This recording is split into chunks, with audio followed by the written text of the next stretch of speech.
Pada suatu hari, berangkatlah seorang pemilik kebun untuk melihat tanam-tanaman yang mengisi kebunnya. Karena sudah hampir 1 tahun, si pemilik kebun tidak pernah mengunjungi kebunnya karena kesibukan di luar kota. Lalu si pemilik kebun mengingat bahwa tepat 1 tahun lalu ia pernah menanam 10 batang pohon naga tepat di tengah-tengah kebun itu. Dan dia berharap bahwa sudah waktunya pohon-pohon naga itu menghasilkan buah pertama yang baik untuk dimakan. Namun sesampainya di kebun, apa yang dijumpai oleh si pemilik kebun? Ternyata ia tidak menemukan satu buah naga pun yang menggelantung di pohon-pohon naga itu. Lalu pemilik kebun berkata, "Saya telah menanam pohon-pohon naga ini tepat 1 tahun lalu. Saya membawa bibitnya khusus dari negara Meksiko. Saya menanamnya di tempat yang lebih subur, dan saya juga memerintahkan kepada pekerja-pekerja saya untuk memberikan pupuk terbaik sesuai dengan kebutuhan pohon-pohon naga ini. Namun mengapa pohon-pohon naga ini belum memberikan satu buah pun? Karena itu, saya akan membabat habis seluruh pohon-pohon naga ini supaya ini tidak membuat semak kebun-kebun saya." Namun perkataan si pemilik kebun didengarkan oleh seorang pekerjanya. Lalu pekerja itu menghampiri si pemilik kebun dan berkata, "Tuanku, janganlah segera memotong pohon-pohon naga ini. Berikan dia waktu 1 bulan lagi. Namun, jika pohon-pohon naga ini belum menghasilkan buah juga, maka tangan saya sendiri yang akan membabat habis seluruh pohon-pohon naga ini." Lalu si pemilik kebun setuju dan berkata, "Baiklah hambaku, laksanakan tugasmu dengan baik." 2 minggu setelahnya, si pekerja pergi menghampiri kebun tuannya, dan betapa bahagianya si pekerja itu melihat bahwa pohon-pohon naga itu telah mengeluarkan sangat banyak buah-buah kecil. Dengan gembira, ia segera berlari ke rumah tuannya dan berkata, "Tuanku, marilah ikut ke kebun dan bergembiralah, karena pohon-pohon naga yang telah Tuan tanam sudah menghasilkan sangat banyak buah." Lalu si pemilik kebun langsung berlari dan ia menemui tepat seperti yang dikatakan oleh pekerja itu. Namun melihat hal itu, si pemilik kebun justru tertawa terbahak-bahak dan berkata, "Ini lucu, ini benar-benar lucu. Ternyata tumbuh-tumbuhan saja mengerti dengan perkataan manusia. Karena saya telah mengancam dan menggertak semua pohon-pohon naga ini bahwa saya akan membabat habis mereka semua karena tidak menghasilkan buah, maka ternyata 2 minggu setelahnya pohon-pohon naga ini menghasilkan buah. Mereka ketakutan dengan perkataanku." Dan si pemilik kebun terus mengolok-olok pohon naga sambil tertawa terbahak-bahak. Melihat respon si pemilik kebun, pekerja itu berkata kepada tuannya, "Tuanku, mengapa setelah pohon-pohon naga ini memberikan sangat banyak hasil, justru Tuan menertawai sambil mengolok-olok pohon-pohon naga ini?" Lalu si pemilik kebun berkata kepada pekerja itu, "Hai hambaku, apakah kamu tidak melihat bahwa pohon-pohon naga ini telah mengelabui saya? Dan sekarang ambillah babat supaya saya menggertak semua tanam-tanaman yang ada di kebun ini supaya mereka ketakutan, dan 2 minggu lagi mereka mengeluarkan buah-buah yang baru." Mendengar perkataan itu, si pekerja sontak berkata kepada tuannya, "Tuanku, sebelum engkau menggertak untuk menebang semua pohon-pohonan atau tumbuh-tumbuhan yang ada di kebun ini, izinkanlah saya yang pertama sekali untuk menebang kaki Tuan." Mendengar perkataan si pekerja itu, pemilik kebun itu terkejut dan ia memastikan, "Tadi kamu mengatakan apa? Suara angin bertiup sangat kencang dan suara dedaunan pohon begitu bising. Jadi saya tidak dapat mendengarkan dengan jelas apa yang engkau katakan." Namun si pekerja tidak menjadi takut, justru ia berkata lebih keras lagi, "Tuanku, sebelum engkau menggertak seluruh tanam-tanaman yang ada di kebun ini, izinkanlah saya yang pertama sekali untuk memotong kaki Tuan." Lalu si pemilik kebun berkata, "Apakah kamu serius atau sedang bercanda?" Namun saya bisa melihat bahwa di dalam mimik wajahmu ada kemarahan yang begitu besar. Namun si pekerja berkata, tidak Tuan, saya tidak sedang bercanda. Saya serius mengatakannya. Mendengar perkataan itu dan melihat mimik wajah si pekerja yang sudah sangat marah, si pemilik kebun berkata, "Hai engkau pembantu tidak tahu diri.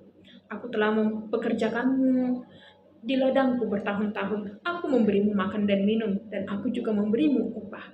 Namun mengapa engkau berani mengatakan kata-kata sekejam itu dan menunjukkan mimik wajah yang sungguh tidak enak kepada saya?"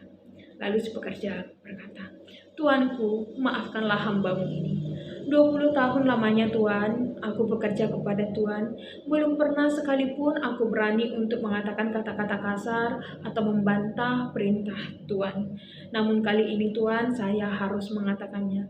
Mengapa Tuan, pohon-pohon naga yang baru berusia 1 tahun sudah langsung ingin Tuan tebang karena belum menghasilkan buah? Namun setelah 2 minggu lagi pohon-pohon naga itu telah mengeluarkan buah yang banyak, justru Tuan menertawai dan mengolok-oloknya. Dan Tuan juga berencana untuk menggertak semua tanam-tanaman yang ada di kebun ini. Tuanku, apakah engkau tidak sadar bahwa aku dan Tuan juga sama seperti pohon-pohon naga ini? Kita dibiarkan lahir ke dunia ini, Tuhan memelihara kita, mengizinkan kita tumbuh dewasa, namun apa yang Tuhan harapkan dari kita? Tuhan mengharapkan kita supaya kita memberikan buah yang baik. Namun sudah 20 tahun lamanya Tuhan, saya bekerja kepada Tuhan, belum pernah sekalipun saya merasakan hasil yang baik atau buah yang baik dari Tuhan. Lalu si pemilik kebun bertanya kembali, "Buah yang mana maksudmu? Saya sama sekali tidak mengerti." "Tuanku, marilah duduk sejenak denganku di tempat yang teduh ini." Lalu ia menepuk pundak pemilik kebun itu dan berkata, "Tuanku, menurut Tuan, kira-kira apa tujuannya sehingga Tuhan membiarkan kita lahir ke tengah-tengah dunia ini?" Lalu si pemilik kebun merenung sejenak, namun ia tidak dapat memberikan jawaban yang tepat kepada si pekerja itu. Lalu si pekerja itu berkata, "Tuanku, apakah engkau tahu hari ini ada 8 miliar 45 juta manusia sedang berjalan di muka bumi? Apakah itu jumlah yang banyak?" Kata si pekerja. Lalu jawabnya, "Ya, itu jumlah yang sangat banyak. Karena itu Tuanku, Tuhan mengizinkan kita lahir ke tengah-tengah dunia ini bukan karena bumi sedang kekurangan penduduk, tetapi bumi sedang kekurangan orang-orang yang baik, orang-orang yang adil, orang-orang yang benar, orang-orang yang membawa damai. Karena itu Tuhan mengizinkan kita lahir ke tengah-tengah keramaian itu untuk membawa kasih dan perubahan." Namun Tuanku, sudah 45 tahun umur Tuan sekarang dan 20 tahun lamanya saya bekerja kepada Tuhan. Tuan, belum pernah sekalipun Tuan saya merasakan hasil yang baik dari hidup Tuan. Tuhan melimpahi banyak berkat kepada Tuan, tetapi Tuan selalu memotong gaji kami sementara Tuan memaksa kami untuk bekerja sepanjang waktu. Tuan juga kerap menyaksikan bagaimana istri dan anak-anak kami menderita kesakitan, tetapi Tuan tidak peduli. Kami juga menyaksikan bagaimana Tuan bersekongkol dengan rekan-rekan kerja Tuan untuk melakukan suap dan kejahatan-kejahatan lainnya. Karena itu Tuanku, izinkanlah aku menebang kakimu. Siapa tahu 2 minggu lagi Tuan menumbuhkan buah yang baru, yang baik untuk dinikmati. Lalu si pemilik kebun termenung sejenak. Ia merenungkan segala perkataan yang dikatakan oleh pekerjanya. Lalu ia pulang dan sampai ke rumah, ia tidak mengeluarkan sepatah kata pun dari mulutnya. Saudara-saudari yang dikasihi Tuhan Yesus, kitalah juga yang ditegur oleh pekerja itu, bahwa Tuhan telah mengizinkan kita lahir ke tengah-tengah dunia ini di antara banyaknya penduduk dunia ini. Tuhan mengizinkan kita bertumbuh, Tuhan memelihara kita, Tuhan membiarkan kita tumbuh dewasa dan memberikan kita banyak berkat. Sudah saatnya di umur yang sekarang kita memberikan hasil yang baik, kita membuahkan hasil yang baik. Karena di dalam Yesaya 5 ayat 1-7 dikatakan, "Kitalah kebun anggur Allah yang diharapkannya berbuah manis." Jangan sampai ketika sudah waktunya pohon anggur itu membuahkan hasil dan Tuhan memetik pohon anggur itu, ternyata yang ditemuinya adalah buah anggur yang asam.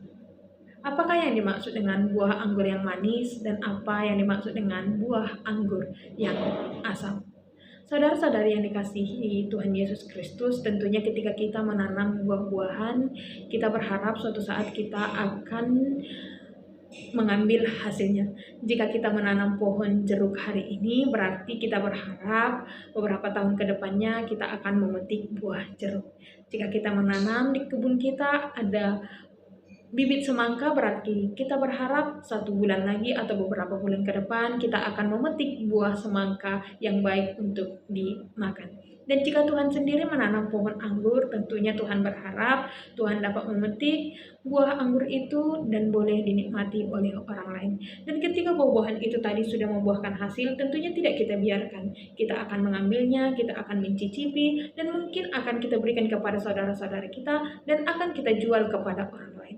Jika buahnya manis, tentunya orang-orang lain akan memakan buah itu, dan karena senangnya mereka akan memakan 2 atau 3 biji. Namun ketika buah-buahan yang dihasilkan oleh jeruk atau anggur itu adalah asam, bisa saja buah asam itu justru membuat banyak orang naik asam lambung atau membuat emah dari beberapa orang menjadi kambuh dan menjadi penyakit. Saudara-saudari yang terkasih, jika diaplikasikan dengan kehidupan kita sehari-hari, coba kita lihat. Kira-kira di situ kita bangun pagi hari sampai kita tertidur pada malam hari, kira-kira mana paling banyak? Bagaimana mata kita ini memandang? Apakah memandang dengan tulus? Apakah memandang dengan baik? Atau justru kita memandang orang-orang dengan sebelah mata dan sinis? Di dalam satu hari berapa kali mulut kita ini mengeluarkan kata-kata yang baik, kata-kata yang penuh kasih, kata-kata yang mengobati hati saudara-saudara kita.